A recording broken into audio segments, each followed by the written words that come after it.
I'd like to call the Delaware County Commissioners meeting in order. It's Monday, April 16th, 2018. The time is 9:01. If everybody could please stand for the pledge. Pledge allegiance to the flag of the United States of America and to the republic for which it stands, one nation, under God, indivisible, with liberty and justice for all. Steve, can you call the roll? Mr. Henry. Here. Ms. Reagan. Present. Mr. King. Here. Mr. Brooks. Present. First, we have public hearings. Public hearing for the following parcels.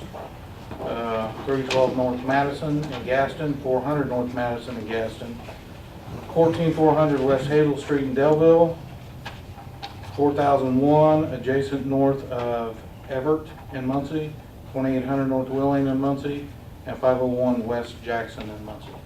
Mr. Walters. Morning, Commissioners. Bill Walters, ECI Regional Planning District. These are properties identified by Brad Bookout, the Delaware County Economic Development. During the BR&E, as we've done before, we've identified businesses and residential that are interested, and we'd like to acquire and put out the RFP. Do you have anyone here to speak against it?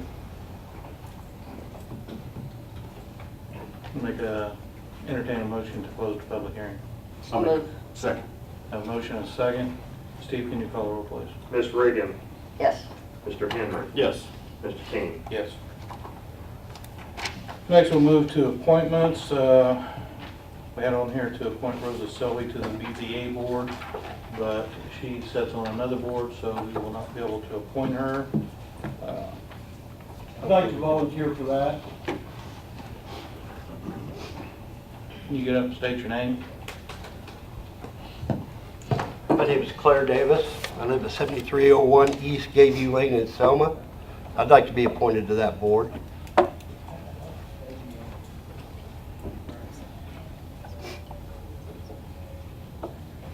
John? I think we need to, the BZA board, the person cannot serve on any other board or commission, can't be elected official, and can't be an employee of the county. So I would suggest that we take that under advisement, take a look at it. I'll get some, I didn't get Mr. Davis's full address. I was 7301 East Gayview Lane, Selma. gave you Dre. Lane. Okay. Selma. I'll report back at the next meeting, okay? Would you like my telephone number so you can contact me? Well, I could get with you after the meeting unless you want to tell in front of all these people, or, It doesn't bother me. okay. 765-748-3487. 3487. Okay, thank you. Thank you. Thank you, Mr. Davis. Next, we'll move to tabled business. John, have you got anything back on Medicaid inmate agreement? I've been playing a little phone tag with a person from Open Door. Hopefully I can get something done and get some more concrete information to you for next meeting. Okay. And we're still waiting on the Yorktown Public Library to give us a name for Pam. And on the parcel for Michael Hines, John? Mr. Hines actually did submit a bid for that parcel, followed the procedure, submitted a bid for $1. All we were asking for is him to follow the procedure. He did that. And so now the commissioner can accept that bid and make the award of the parcel to Mr. Hines. The other adjacent property owner didn't make a bid, so Okay, so we could go ahead and remove that. take it off the table and then transfer, and then have it transferred to Mr. Hines. Okay.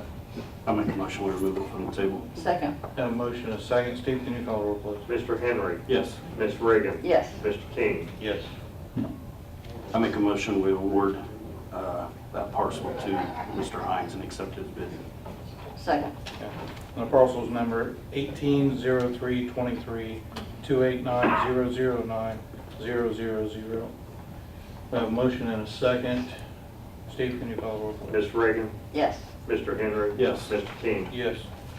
Next, we have approval of minutes for April 2nd, 2018. So moved. Second. Have a motion and a second to approve the minutes. Steve, can you call the roll, please? Mr. Henry. Yes. Ms. Reagan. Yes. Mr. King. Yes. Next, we'll move to presentation to commissioners. Michael Hoppe, Hoosier Environmental Council.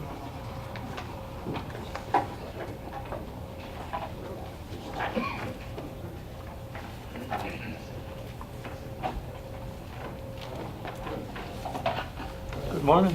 My name is Sam Henderson. I'm staff attorney for the Hoosier Environmental Council. I've been asked instead of Michael to stand in for this presentation.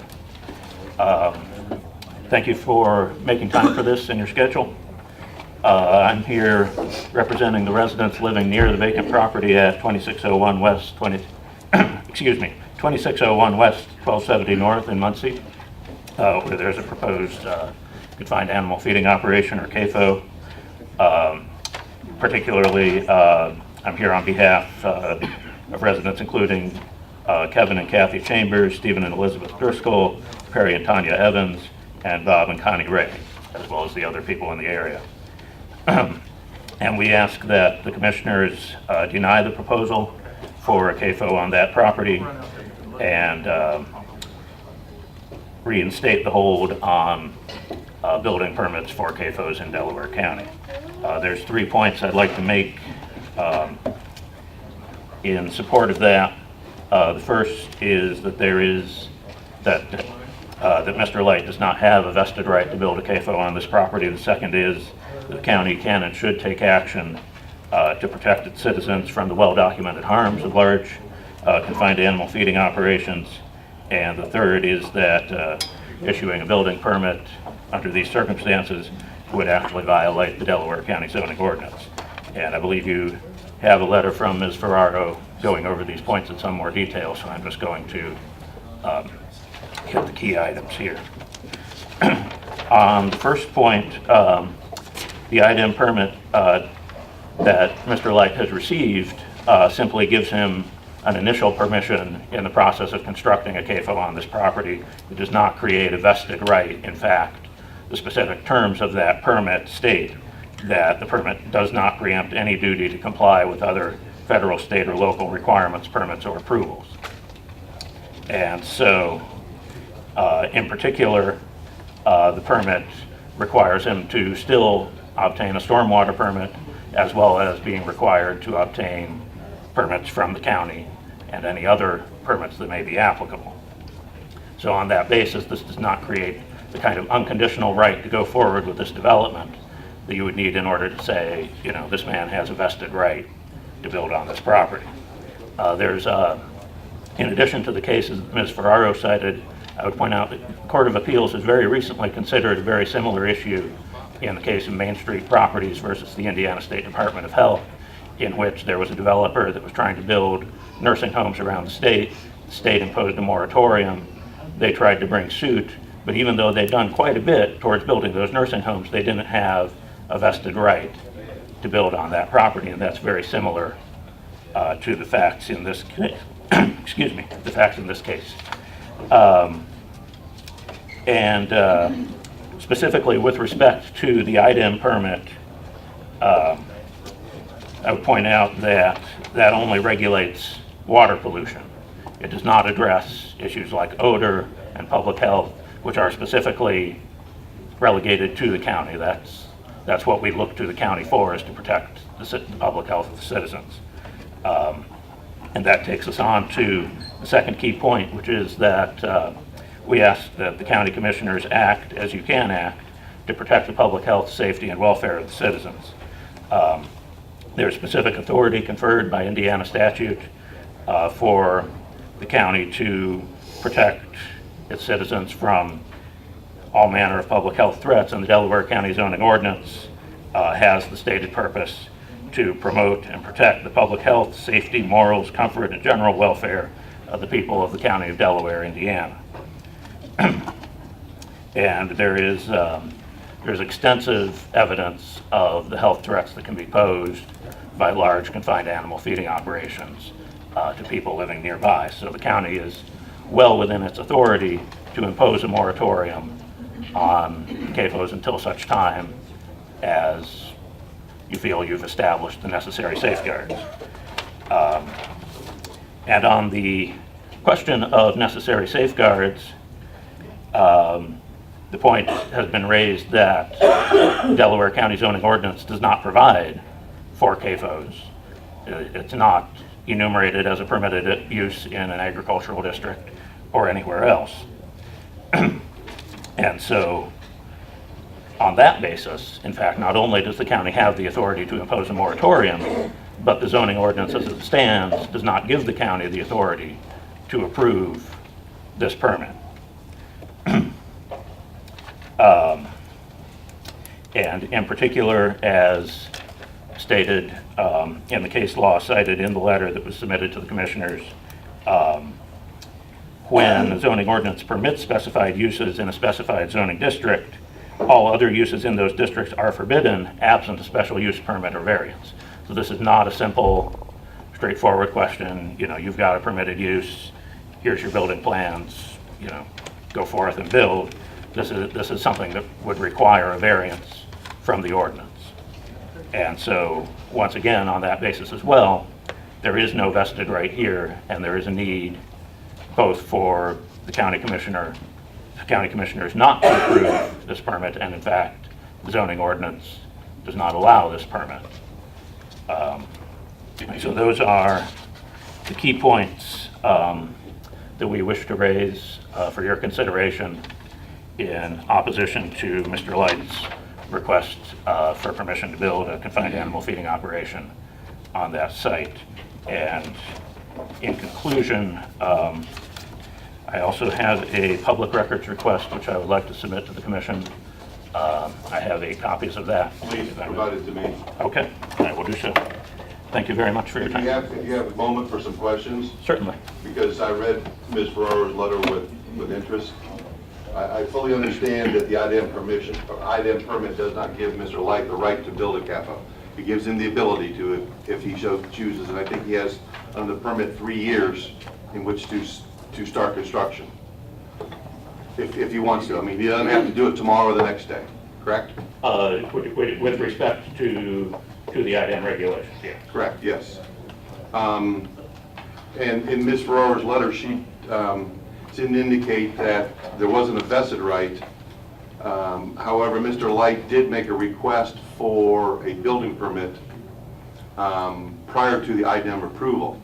And so what I wanted to ask her, or you, I guess, is how do you reconcile that with 3674-1109, which seems to codify some of the cases that talk about when you ask for a building permit, that creates a vested right? Well, I will have to get back to you on the details of that. In fact, I will have to say, I'll have to get back to you. The other thing is that in reading the letter, the only really intriguing argument was the issue about the definition of agriculture, but how did that reconcile with 3674-616, which defines agricultural use, including the production of livestock or livestock products? I mean, the legislature has come into this area and really defined these things and specified these things to the point that if a county doesn't have a zoning regulation, then there's not much a county can do at this point. Those are 2 statutes that seem to vie against at least the letter from Ms. Ferraro. Understood. I have to take a step back because I'm not directly involved here, but as I understand our position, the statutes are one thing, but the county still has the final authority under Indiana law to say what is and is not permitted in any district. Many counties, while having agricultural districts, specifically forbid confined animal feeding operations there or require a special use exception there. Right, So- and they're already specified in their zoning ordinance. Right. And they already regulate that. This county didn't have that, for whatever reason, didn't have that. So is it the position of the Hoosier Environmental Council that since it's not specified in agriculture use isn't defined, that this particular use, even though we have other confined feeding operations in the county, this particular use would not be an agricultural use? It's our position that because it's not enumerated among the permitted uses, it's not a permitted use. Well, what about the existing confined feeding operations that already exist in this county? We have a number of them. Well, it's my understanding that that would be covered by the doctrine of prior non-conforming uses, but I would have to step back from making any strong statement on that. Okay. Those are all the questions I have. Thank you, Commissioners. Thank you, sir. Next, we'll move to contracts and agreements for approval. We have an LPA consulting contract for Bridge 226. Morning, Commissioners. NDOT recently let the Bridge 226 project in March, and the contract came in under estimate, and NDOT sets a threshold of 12.5% of construction costs for inspection fees. So this is a supplemental to reduce the existing contract that we have with Triad Associates. And we're reducing it by $41,420.11. Good. Quite a bit of savings. What did the bridge come in at? It was awarded to R.A. Myers for $623,620.65. It amazes me that the work is going to be the same, but yet we are able to save a lot of money. So why doesn't the state just allow maybe 10% or 7% for the Well, work? I mean, I know that that's the limit, that's their max. is that state or feds that set that It's rate? an NDOT rule in our contract. Okay, so we need to work on this. But that doesn't Thank say you. we have to set that as, that's just the max. Oh, we couldn't lower it. Oh, we should look into that then. I make a motion we approve the supplemental agreement with LPA Consulting. I'll second that. Have a motion and a second. Steve, can you call the roll, please? Mr. Henry. Yes. Ms. Reagan. Yes. Mr. King. Yes. Next, we have the union contracts for the sheriff's deputies, jailers, and 911 communication. Yes, Commissioners, this is the result of several months of negotiation. First thing was to combine 3 separate labor contracts with 3 different sets of rules, 3 different sets of benefits, 3 different sets of everything else. So we combined 3 locals into one to create a contract which is easier to administrate for the county and makes it a little more uniform, tries to bring it closer in line with the handbook. Not exactly, but it's getting there, so I would recommend that the Commissioners approve this contract. I make a motion we approve the contract with the sheriff's deputies, jailers, and 911 communications technicians. I'll second that. Have a motion and a second. Steve, can you call the roll, please? Ms. Reagan. Yes. Mr. Henry. Yes. Mr. King. Yes. Thanks, Next. John. Your Appreciate all your work on that. Rick Thank you, yeah. I had a great crew, and we, and Paul. on the other side, was helpful too, so Yeah. the sheriff, he was around here. Yeah, He's gonna have to sign this as well, so. standing room on that. Next, we got a joint prosecution agreement for the opioid litigation. Yes, this was sent to me by the attorney that Commissioner did contract with this is one of the steps for prosecuting the opioid litigation. It is proceeding forward in the Northern District of Ohio, and this is just a formality to join with other Indiana municipalities to move that case forward. So I would recommend your approval. I make a motion we approve the joint agreement. Second. Have a motion and a second. Steve, can you call the roll, please? Mr. Henry. Yes. Ms. Reagan. Yes. Mr. King. Yes. Next up, we have requests for proposals on the jail project approval. Yes, this is an RFP to move the jail project forward. It's a build-own-transfer type arrangement where we would, the Commissioners would in fact solicit for proposals from engineers and contractors to help design and build the jail facility. Commissioners would accept those, receive those, negotiate with the various bidders, and then make an award later in June probably of this year is what the time frame is looking at. So the one thing about this particular process is that once the proposal is entered, the price is locked in. And there isn't, unless the Commissioners change it drastically, there's the price is the price. So when it's done, then facility is transferred over, and that's when the commissioners would take possession and have to pay for it. How do you get this word out?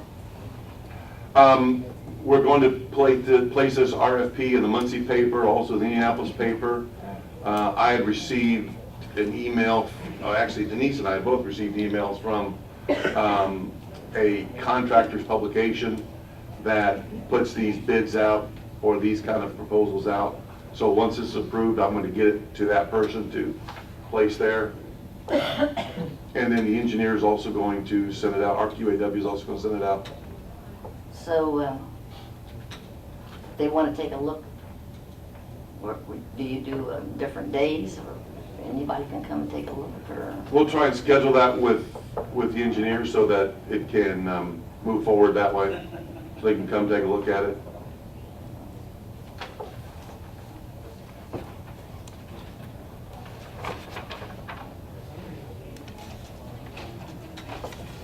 My name's Ron Quakenbush. I live at 518 South Bridgewater in Yorktown.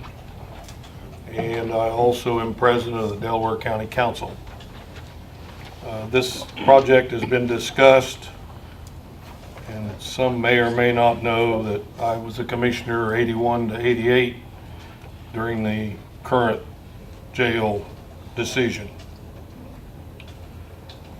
I'm wondering, does this RFP request for proposals for alternatives other than one site, like the possibility of doing an addition across the street at the current jail, or other alternatives by those submitting proposals? I think that is contemplated in this RFP. That has been considered, but I think it is contemplated in this RFP. Okay, thank you. I appreciate it if that were in there. I know the council members would.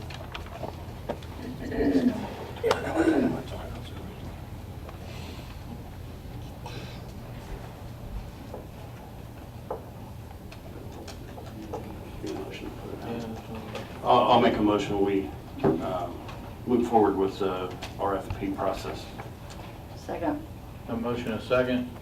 Steve, can you call the roll, please? Mr. Henry. Yes. Ms. Reagan. Yes. Mr. King. Yes. Next, we'll move to Resolution 2018-014, resolution of the Board of Commissioners of County of Delaware, Indiana, making a final determination of the tax sale certificate to be assigned to a nonprofit corporation. Good morning, Commissioners. This is Janet Kessler, Tax Sale Deputy in the Auditor's Office. This is just the final step, awarding the tax sale certificates to East Central Indiana Regional Planning.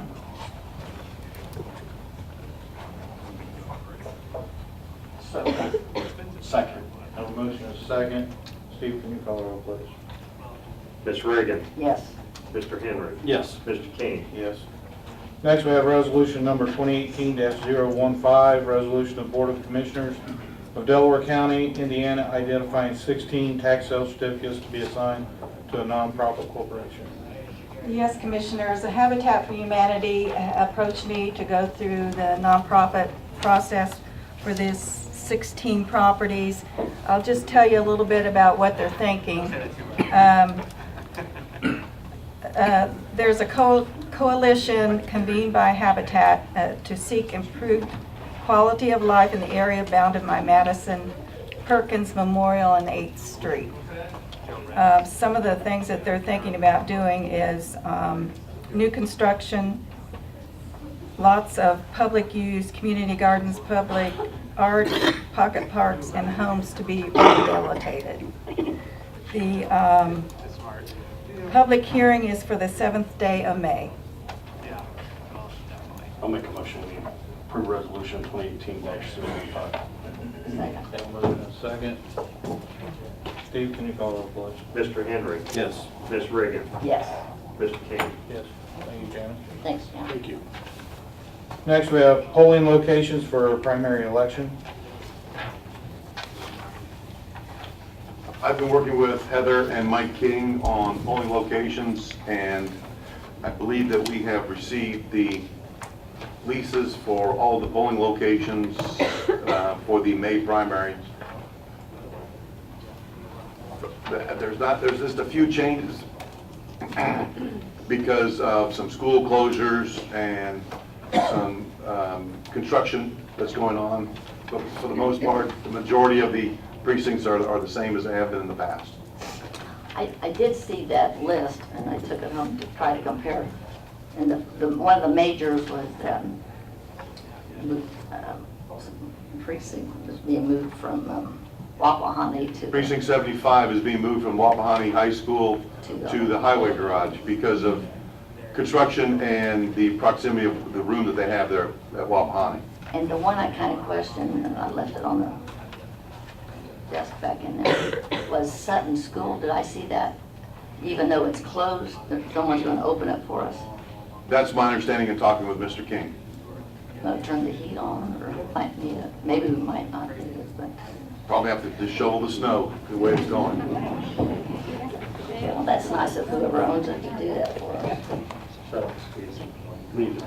I didn't think Sutton School was on there. Well, I could have made a mistake. I don't know. I thought we'd moved Sutton School, but there's one of them that is closed that there, but I don't know which one it is, but I didn't think Sutton was on there. Well, there's so many lists around here that I'll make a motion, we approve the polling location list.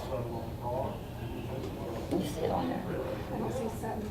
I don't see it either. No, I don't think Sutton, but there's another one I was confused with. My mistake. First one this week. I'll second it. Got a motion and a second. Steve, can you call the roll, please? Ms. Reagan, Yes. Mr. Henry, Yes. Mr. King. Yes. Do we have any department heads or elected officials that would like to speak at this time? Mr. Quackenbush?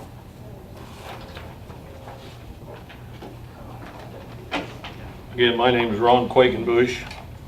I'm president of Delaware County Council. I heard a presentation on the radio this weekend. It was later in the evening. It was on WLW 70 out of Cincinnati, Ohio. And they were discussing the loss of life of a young man in a van where the seat had buckled down on him. And the discussion was about the loss of communication with that young man. The first call came in, that was hung up. The communications person tried to call back, couldn't. There was this was a long thing I listened to. There was a dispute as to what jurisdiction was supposed to be taking care of that call. It was on a township line in a parking lot across from a university with a sheriff's officer on foot patrolling the college area, but the only description they had from the caller was he was in a van. They didn't have the style, color, whatever. The communications person was suspended for 3 days because of the problem. I happened to be involved in creating the communications center here in Delaware County in the 80s. And we went to Hamilton, Ohio. The mayor, a police officer, 3 county commissioners, and we reviewed the first joint communication system in the United States of America. It started in 1946. That communication system was involved in this problem.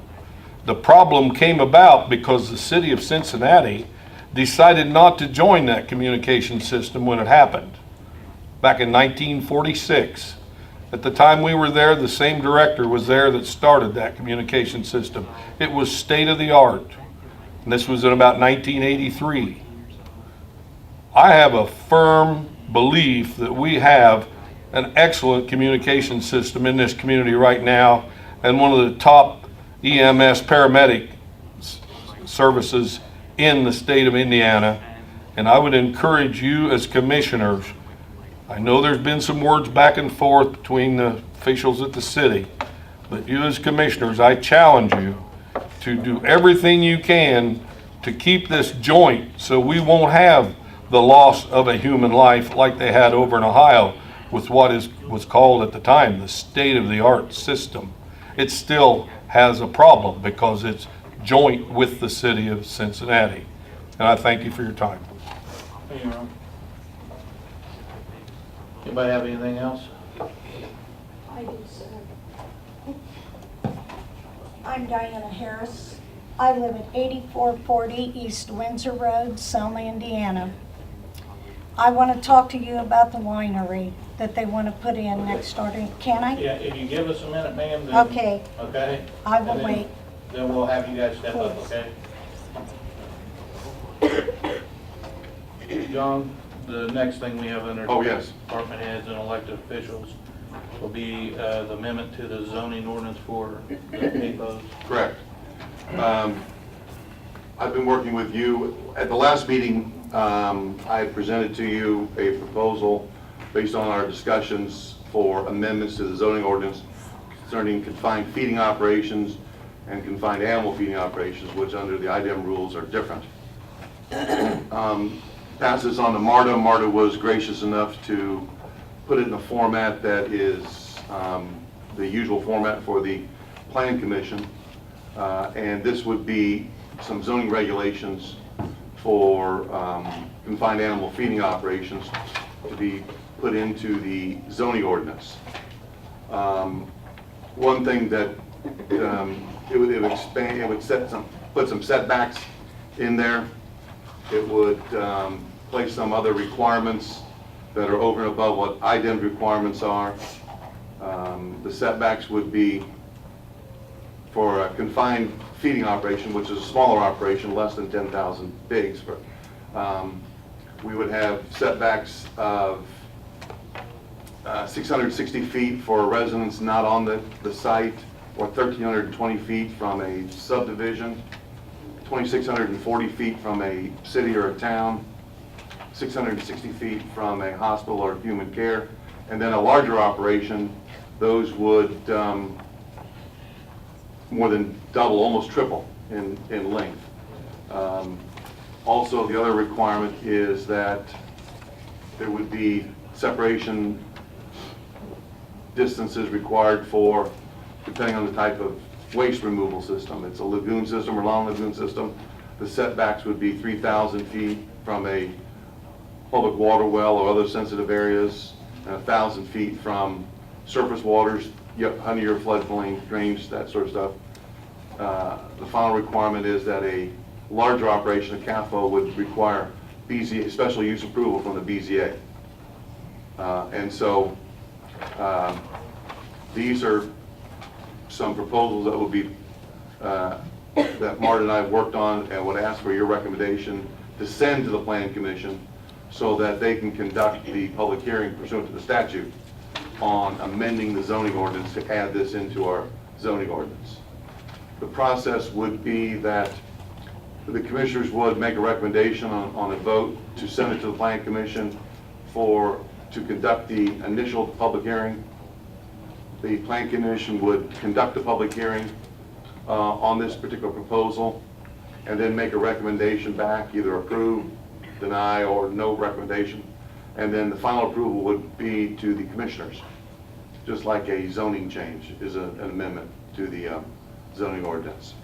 So this is based upon the work that Marta and I have done. Actually, Marta did a lot of this, but I put some of this stuff together for your approval. Well, I took my yellow ink highlighter, and I was amazed that we're even talking about lagoons still being a possibility. The problem we had up at Albany with the fish lagoon was bad enough. And Marta?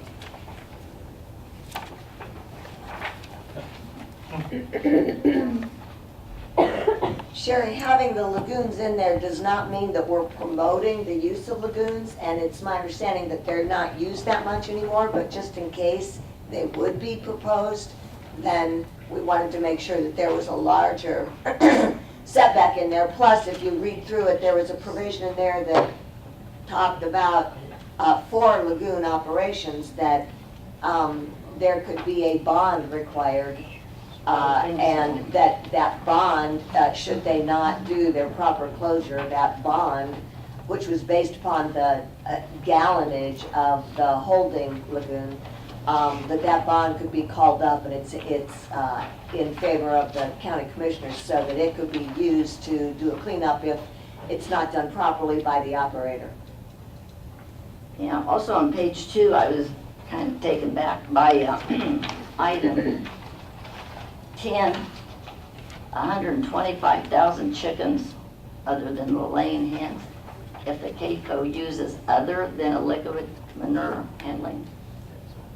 That's from the federal definition. Yeah, those are state definitions, state and federal definitions. And it's noted in there, the citation is included in the definition. That's not our definition. Well, I know, but I just was amazed that they gave, because we know the chicken, you know, what stinks. Well, and that's why that is a CAFO, which is a larger operation requiring special use as opposed to a CFO. Marla's even asked about, last time we talked about a committee. Yeah. Are you still going to put one of those together? Yes, I would still like to do that. And the timing of all of this is getting to be sort of the guiding force here. I would still like to get a committee together between now and the May 3rd Plan Commission meeting. Now, the May 3rd Plan Commission meeting, we've also got other business that's already been filed for that meeting. And typically we meet in this room. And I'm thinking that this room might not be big enough. And we have not sent notices out for the other business that we've got yet. I verified that this morning. So all of our notices could be changed if we can find a larger venue. I know the fairgrounds might be available. That's not my favorite because the acoustics and the recording ability in that room is like not good. So my goal would be to have at least one, if not two, committee meetings between now and May 3rd. It's entirely possible, because I'm not in charge, but it's entirely possible that the Plan Commission may say, we're not going to act on this evening. We want to send it to committee for some final reviews and then come back. So I'm just saying that the absolutely shortest route would be for action to be taken at the May 3rd meeting. And we'll try to move it forward as quickly as we can. And I know, because I've been in conversation with you and John both over this, you want to know if one of the commissioners would want to sit on the committee board. Right. And I said if the other two wasn't interested, I would do it. So Nobody asked me if I wanted to that's sit what in. that's what I'm asking now. You don't probably want me on it. I think what the president said was if the other two aren't, if you're interested, then. Then I would sit on it. I don't think we need to be on it myself. I mean, you're not going to agree with me, and I'm not going to agree with you, maybe. We do it every once in a while. Once in a while we do. I'm just amazed. Well, let me just say Well, this. if we're not that- on the committee, I mean, at least. I can send you my recommendations. Yeah. And the nature of this committee is such that I doubt that everybody on the committee is going to agree with each other. Because I know we've talked, we're going to have some of the farmers on it. Right. Yes. Some of the other citizens. So Right. that way we can hopefully get something worked out between everybody. How large a committee? 5? Yeah, I don't know, a small, like 6, I don't know. We don't like even. Huh? You don't want an even. 7. 5.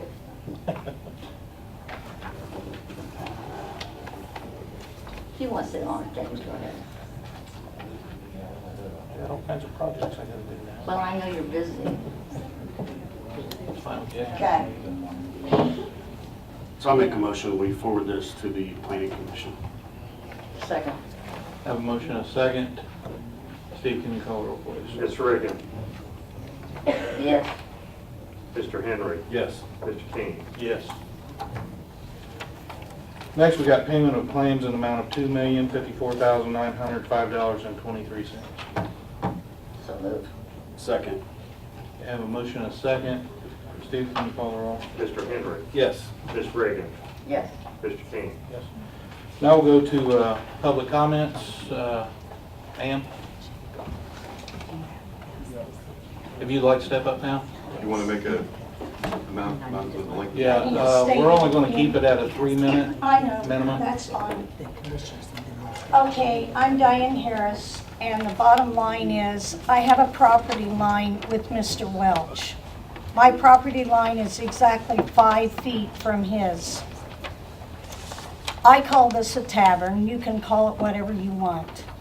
But I am going to quote the law to you on this property. He calls this a stand.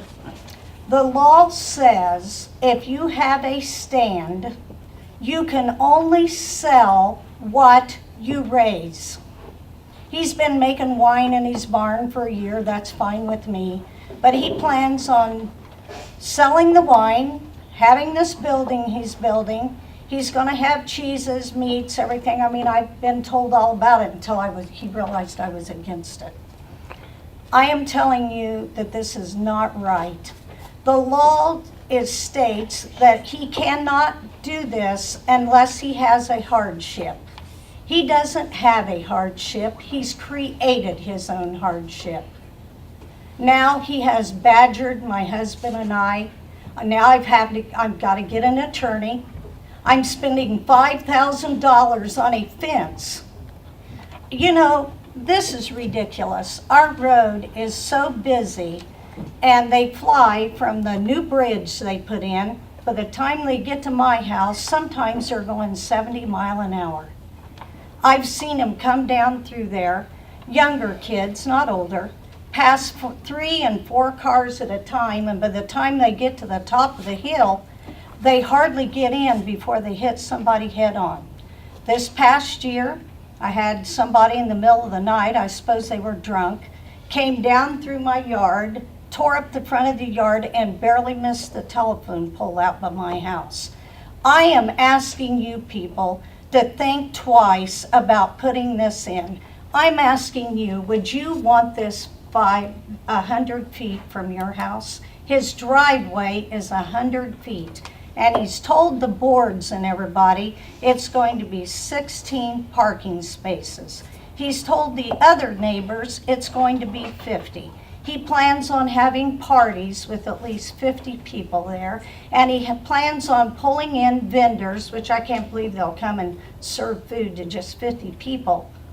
And I have signatures from several of the neighbors that don't want it. A lot of people are too intimidated to come up and stand and tell you what they think. I am begging you to think twice about putting this in and at least take in consideration to setting this back a little bit, because I'm not done with it. He says this piece of property right next to me is a dry retention. Now, I am telling you there's no such thing as a dry retention. I have went to the offices up here and checked it out. I've had Bob Lilly that put in all of our ditching and things and is a very respectable man that knows what he's talking about. He's came and looked at it. There is no such thing as a dry retention. Now this man has accused my husband and I, because we're against it, of killing the shrub and the trees out there beside him. I'm done. This man has came from Geist Reservoir to put this in. He's been hunting a place for 2 years. And the last thing I'll tell you is this. My husband and I decided we'd broaden our minds. We don't go places like this, but I have went to several all over the state. There is a lot of land, they're in the boonies really. There's a lot of land all out around them. The only land I have is the 20 acres from my brother-in-law Sam Harris next door. And in the meeting, I was surprised they wanted to call this all farming. It's not all farming, sir. It is a residential. There is 15 houses total on the west side of me, and not a single one wanted it. I've got a lot of signatures from it, and I'm just asking you not to do this. This is what has happened along the side of my house since he started his digging and his nonsense. And I'm asking you not to put this in and vote for it, please. Thank you, ma'am. Thank you. Again, my name is Claire Davis. I'm with this young lady right here to let you know that this is totally wrong. This is a residential area. These are the 11 neighbors who don't want it, who do not want that there. To look at the traffic flow that he would try to put in out there, you guys all know Windsor Road. It's busy through the summertime, coming and going. The fishermen, the campers, everybody coming and going. There's no shoulders. When you try to turn in there on a left-hand turn, he's going to block traffic. With the drinking that he wants to do out there, is going to get somebody killed. We don't need any more drinking out there. We've got enough at the reservoir as it is with the campsites and the fishermen that go out fishing and drinking. Hey, all for it. I'm a retired vet. I used to do my share. But somebody's going to get killed out there because of the way the traffic is with the people that speed up and down that road. And it's going to happen. Somebody will get killed by one of those drunks coming out of there. And it's all going to come back on us, the people of Delaware County, who's going to have to pay for the attorneys for you folks. Because it will eventually come back to you for approving it. It'll start with the landowner, the leaser, the people the bartender that serves it, the driver, and then here. We don't need that here in our county. So we're asking you to stop that right now. If he wants Geist Reservoir, let him go back to Geist Reservoir. That reservoir was put in for all the people of Delaware County to enjoy. Camping, fishing, biking, walking. I grew up at the Boy Scout camp, Camp Red Wing. My dad was the ranger out there. Used to walk over to the reservoir from there, and the traffic was never that bad as it is now. The flooding that she's getting on the side of her property will be tenfold when he puts in his parking, the structure that he wants to put, the water running off that roof. Her pictures, if you haven't seen the pictures of the flooding going down beside her house, will be tenfold, and he says he's going to put up some trees that will handle the flooding. So you really need to take a look at it, and if you haven't been out by there on what he's wanting to do, you should take the time and drive out there and really look at her property, the neighbor's properties along the way.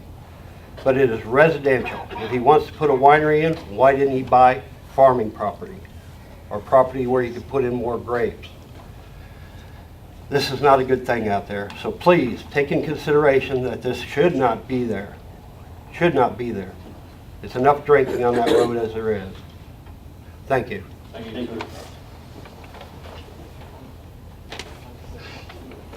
sir. I live 2 lots down from this proposed area. Do you need your name and address, please? Okay, David Fields, 8750 East Windsor Road.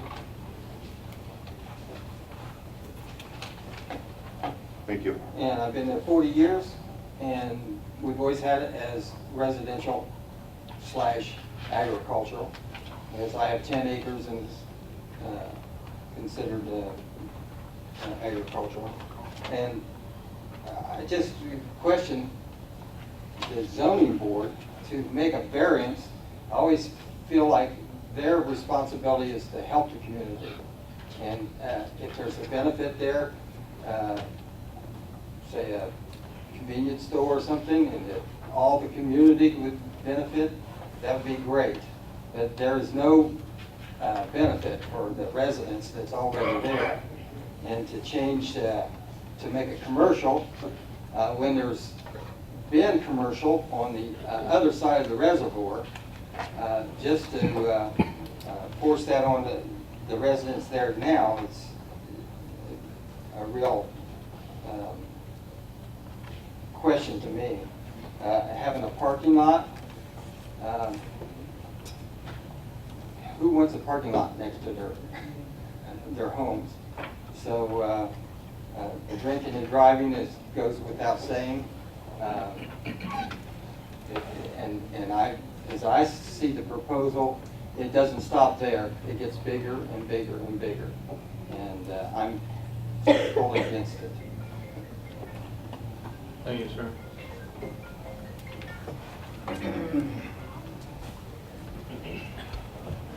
Good morning, Commissioners. I'm Michael Pope. I'm with the Hoosier Environmental Council, as you know.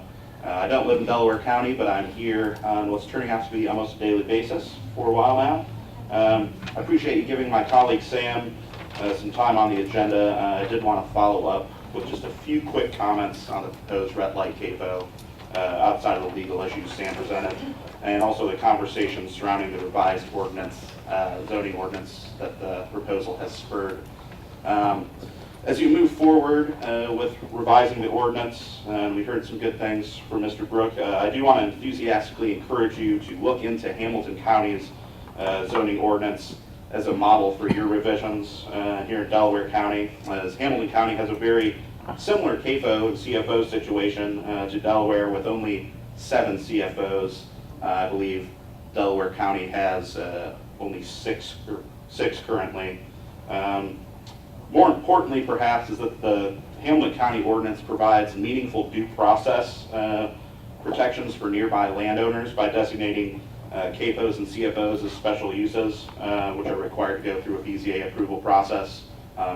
Glad to hear that that is being considered for your ordinance. I also want to offer that allowing the situation in neighboring Jay County, which has the state's highest concentration of CFOs at 110, to be replicated here in Delaware County would be a real tragedy and would reasonably undo years of process and quality of life on the quality of life front and exacerbate the population loss issue that is being experienced in Delaware County.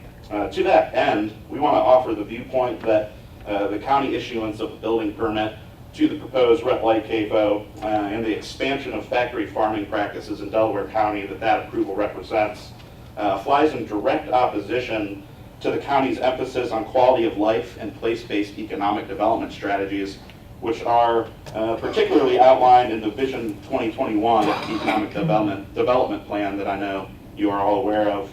That was largely driven by community input. The very first goal number 1 of that plan is to enrich quality of life with a focus on population growth and community well-being. The second goal, I believe there's 6 goals, is to enhance quality of place by focusing on community revitalization, outdoor recreation amenities, and cultural attractions, among other things. To that end, outdoor recreation in Indiana actually generates more jobs than agriculture. I believe 2017 numbers are 108,000 jobs in agriculture as opposed to 143,000 direct jobs in outdoor recreation. And of course, investing in these amenities, as called for in the Vision 2021 plan, also has the added benefit of boosting tourism in Delaware County, which contributed $228 Want to wrap it up real quick? $0.7 million to the county in 2016. So please don't reverse all of that by allowing the CFO to expand in Delaware County. Thank you for your comments. Thanks for your time. Thank you. They have nobody. Go ahead. Commissioners, Perry Evans, 1270 North. Before we issue any permits, I've been in the assessor's office, I've been to the building commissioner's office where you get permits, and still looking at buildings built on that property in 09, 010. Never paid any property tax, never got a permit. And I would just see if you would look into that further so that can get done. I keep stopping by the building commissioner's office, stopping the assessor's office, and just haven't had time to get out there and look at the structures, that were built on that particular property. It's right on the Blackford-Delaware County line, but it's in Delaware County, and we need to get that on the taxes, start bringing that money in, get that permit money. Thank you. Thanks. John, did you have Steve look into that? Yes, I will.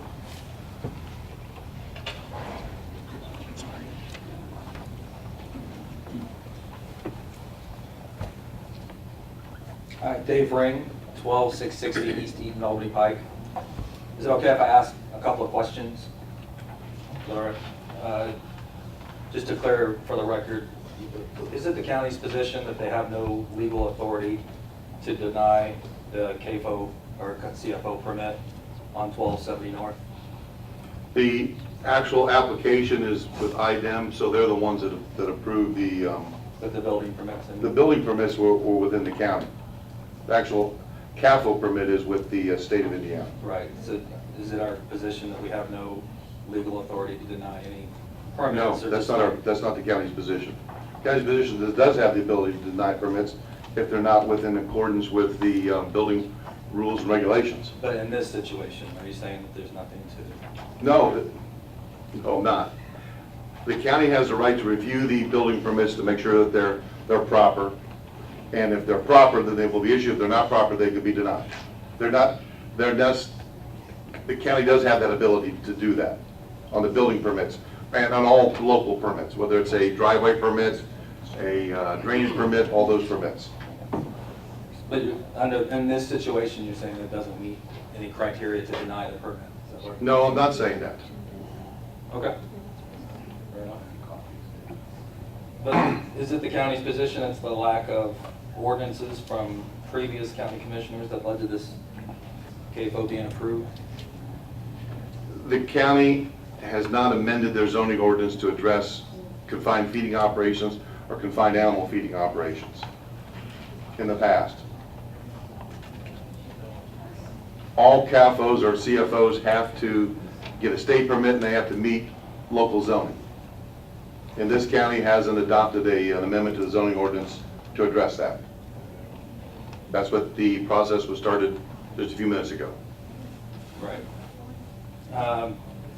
So in terms of the commissioners being able to help the nearly 200 homeowners within a mile radius, is the position that you can't do anything to stop the loss of property values or quality of life? That's not the position of the commissioners, no. Okay, good. Thank you. Thank you. Ma'am? Hi, I'm Jennifer Irving, 3410 South Burlington, Muncie. First of all, I want to thank Ms. Moody and the commissioners for working on an ordinance. We've lived in Eaton many years ago. We'll be moving back up there next year. I've lived in farm country all my adult life. I feel like this is a very relevant and important issue to many citizens in our county. And also, I appreciate this being looked at as a special use and not a blanket ordinance. I did have some questions. I don't know if, I guess Marta's still here or if it'd be for the commissioners. But anyway, I talked last week to the Board of Animal Health because one of the concerns with this operation is the mortality building, the location and like how they're built and that sort of thing. It really wasn't specified very well in the IDEM regulations. Doesn't even say for sure if it will have a earth bottom, if it will be a concrete bottom, you know, if there's drilling of holes for drainage or whatever. It's just unspecified.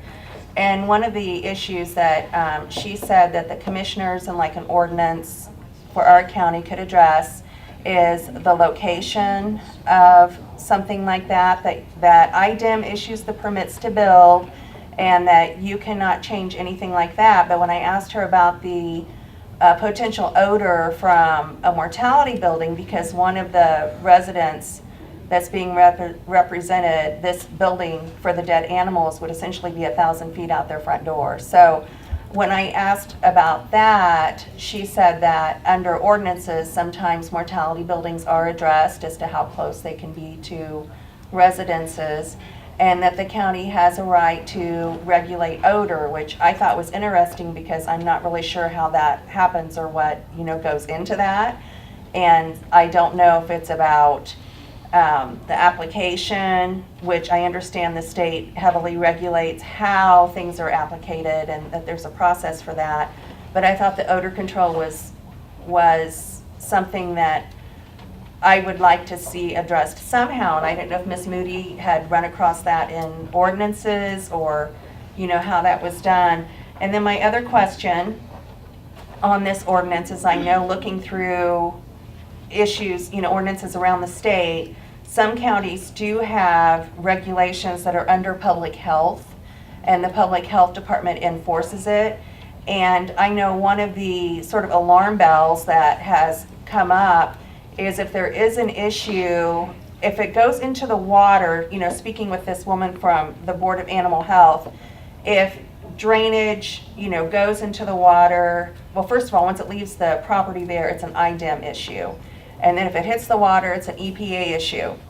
But she said that manure and that sort of thing is a state chemist issue unless the Board of Health can be addressed in an ordinance. And that's something that I would ask about. I know when I spoke to the state chemist. That's 3 minutes. Oh, thank you very much. I'm glad to see you enforcing that because I don't think you enforced it on the wine woman, so. I did. Okay, thank you.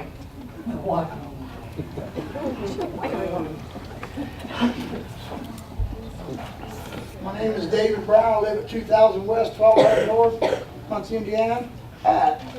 My woods has got the field where they're going to apply the hog manure. Okay, I've had soybean plants and corn plants floating across the top of my pond, and they're going to try to tell me that hog shed ain't going to get in my pond. And if they want to put a CAFO in there, that's fine. But the air that them hogs are breathing is clean, fresh air. Put scrubbers on them hog barns and let it be just as clean going out the barns as it is going in. And that's all I got to say. Thank you, sir.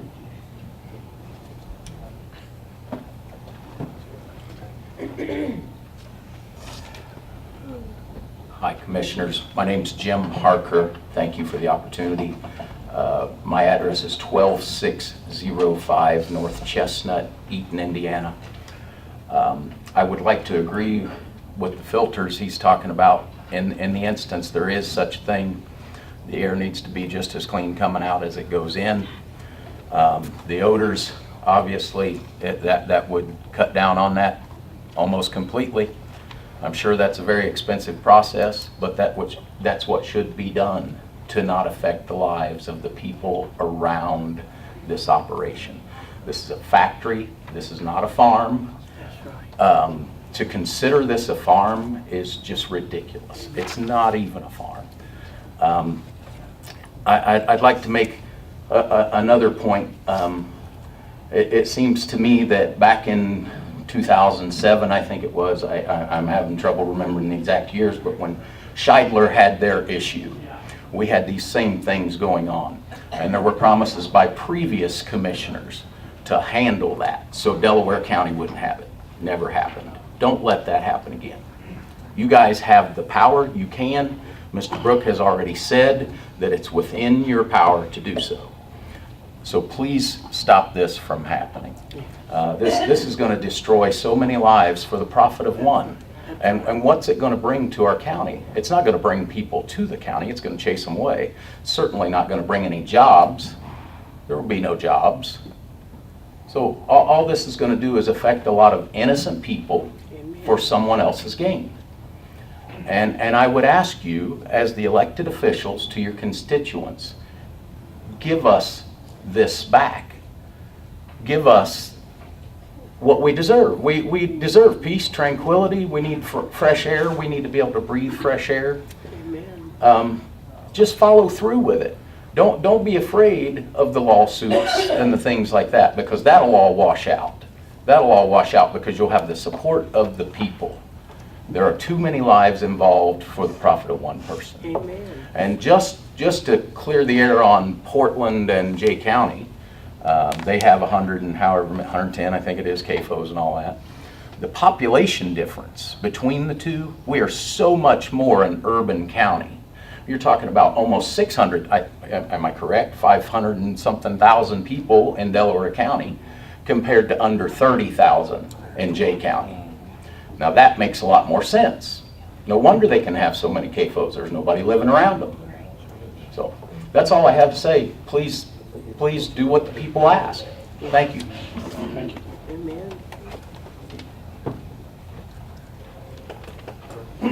My name's Mark Carter. I work for Purdue Extension here in Delaware County. You want my home address or my work address? 8831 South Wheeling Pike, Fairmount. So I don't even live in the county. If it would please, I have information for you three, for the commissioners. Thank you, sir. These are publications put out by Purdue Extension. Purdue is an agriculture school. Everybody knows that. But the information that is given here is research-based. It's all peer-reviewed, and it's all there for you to take a look at. I will have these available in the extension office downstairs, room 202, for anybody that wants to stop by, and we can talk CAFOs and CFOs all day. I'm good with that. But I would like to say that Purdue is neutral on Mr. Light's barns and future barns, but we are looking for the interest of the county for both the residents and for the producers, because they both should have opportunity to speak. I have a question for you. Yes, ma'am. We all love Purdue. Well, there's a few IU people that don't agree with me. But I have a lot of history with Purdue in my family. I would think by now that they would have a way to capture that methane and make it economical for a farmer to enclose his barn and recapture that methane. Well, They say it's so expensive. I'm sure the technology is probably there somewhere, whether it's Purdue or one of the other land-grant universities. But as I recall, when you ventilate a landfill, they also produce methane, and they just vent it right to the atmosphere. So, They can't capture it and sell it. It's too bad it couldn't be captured. But with some of the information that you see in there, we talk about water quality or pathogens or other things. I think what you'll find is that most of the issue comes back to odor. So that's all I've got, and I appreciate your time. Thanks, Mark. Ms. Driscoll? Yeah, Elizabeth Driscoll, live on 100 West, and I just would like to ask if we're getting these ordinances and Marta's working on all these in the committee, I'd like to ask that the hold be put back on until we can get this straightened out. That's something you'd consider?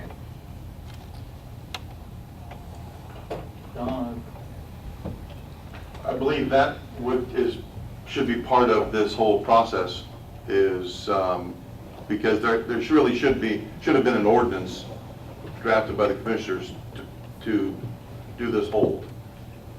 And I asked for that. We talked about that before. I'm happy to prepare one if the commissioners want.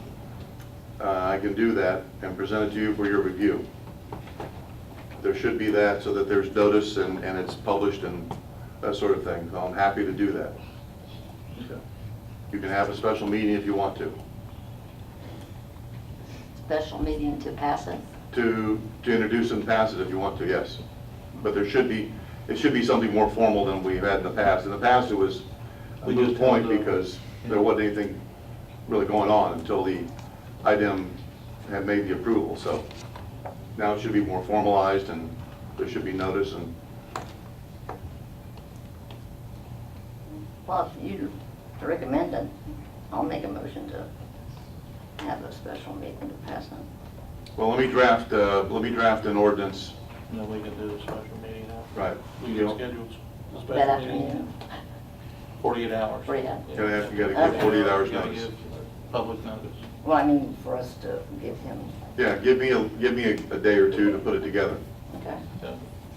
Thank you. I had one other question. Oh my gosh, my mind, where did it go? I don't know. I can't remember. I had another question and I got distracted. If I think of it, I'll send you an email. Sorry. Don't say, you know our email address, so. Yeah. Oh, I thought of it. Start the clock. Yeah. So, Mr. Brook, you said that because he had applied for a building permit before the item permit was issued, that there was some possible vesting there. I just kind of wanted some clarification on that, because as I understood it from, I had talked to Ms. Moody, and she said that to get any local building permit, the first step in the process is to get state approval. So that's like kind of check one, and then you go down through like the shopping list of local building permits. So I just didn't understand how that applied necessarily. I was citing a statute. Okay. Because in the letter from Ms. Ferraro, she seemed to indicate that there had not been an application filed, when in fact, there had been one filed. And then there was a statute that I cited, which codified some case law that creates some vesting when the application is filed. Okay. Thank you.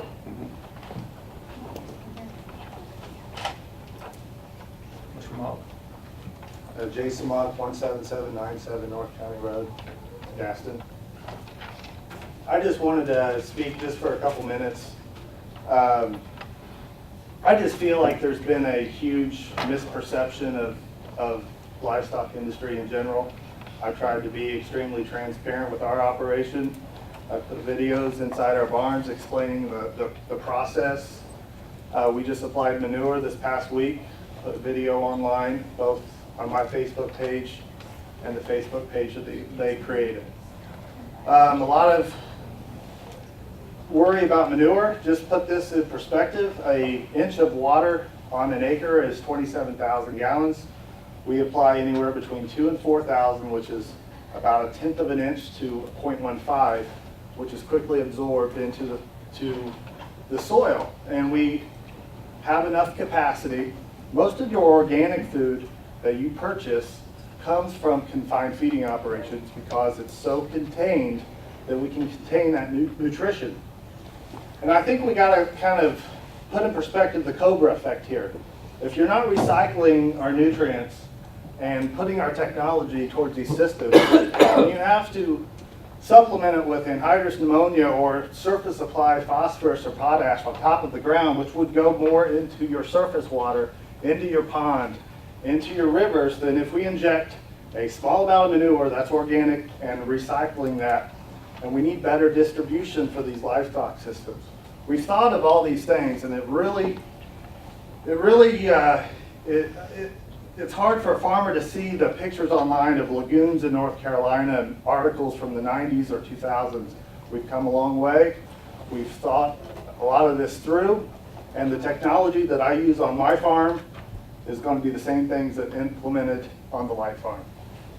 So I don't know what else we can do other than being transparent, but it's really hard, and things manifest when less than 1% of the general population know exactly what's going on.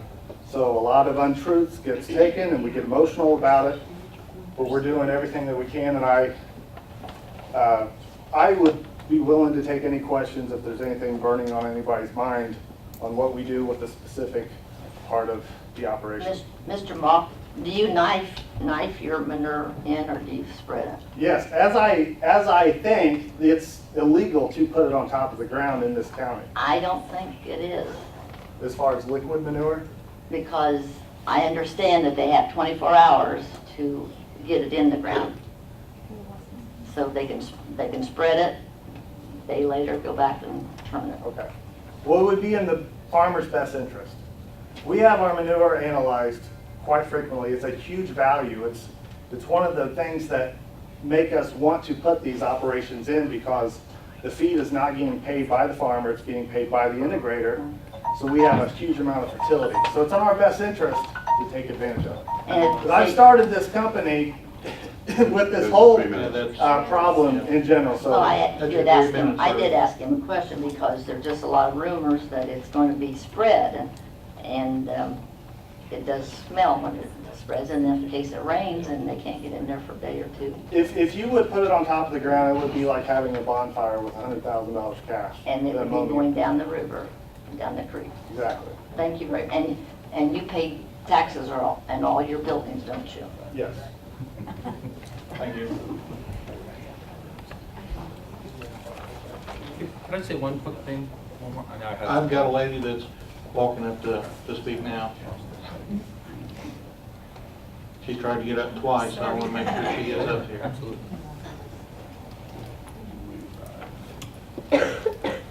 Good morning, Commissioners. Morning. My name is Sharon Hamill. I live at 404 North Moe Drive, Hartford City. Sorry.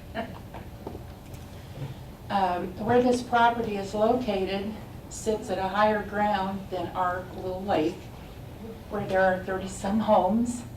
And I've been there over 40 years, and it's a beautiful place. And we're really concerned about the runoff from up there because of the type of ground it is, because of the amount of water that stands. And so it's not just a matter of inconvenience to us. We're really concerned about our wells.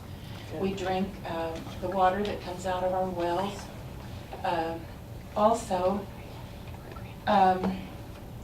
that property back there has a lot of water that stands on it when there's a lot of rain. So we're really concerned about it running into the lake and then also being dispersed down through Lake Creek, which I don't know if that water comes into Delaware County, if it would affect your drinking water or not. But the amount of antibiotics that are given to animals that are in these confined areas, as far as I know, is quite a bit, because they are in such close proximity that if one of them gets sick, that it can spread like wildfire. So I really would doubt that waste from those animals with all that antibiotic in it would be used in an organic situation. But I will ask the gentleman, I'm going to stop down at Purdue Extension. But I do want to thank you for listening to our concerns. And I realize that that property butts right up against Bradford County. And they have more restrictions, I believe, in that county. And so I know that the Lights have a lot of property in Bradford County, and I'm hoping that they can find a better place to put this operation. Amen. Thank you for listening. Thank you. You want to speak real quick? 30 seconds. Dave Rain, 12660 East Eaton Pike. Just to correct the record, I've worked in the organic farming industry since 1995. And in organic farming, the requirements for organic livestock is that they must have access to pasture. So there is no confined animal feeding operations in organic agriculture. That's a piece of misinformation that gets spread a lot. And animal waste from livestock, according to IDEM, is the #1 contributor to E. coli impairments in waterways. Okay. Thank you. If I have 30 more seconds, please. Yeah. And that's going to be it. Okay. I just attended the Indiana Organic Conference last week, and it's a vested interest. I have nothing against any form of farming. You're absolutely correct about livestock, but grains are fed with manure that can be confined. So you can call it an Amish church, you can call it whatever you want. The rules are everywhere, but a lot of more economies of scale rely on contained manure. Okay. Thank you. There are some rules against it. If anybody has any other point of view that we haven't already heard, you can step up, but if not, there's other meetings scheduled today in here. And you're welcome to stay. Stormwater. And if not, I'll entertain a motion to recess. I'll make a motion. So moved. All in favor, say aye. Any opposed? Then recess.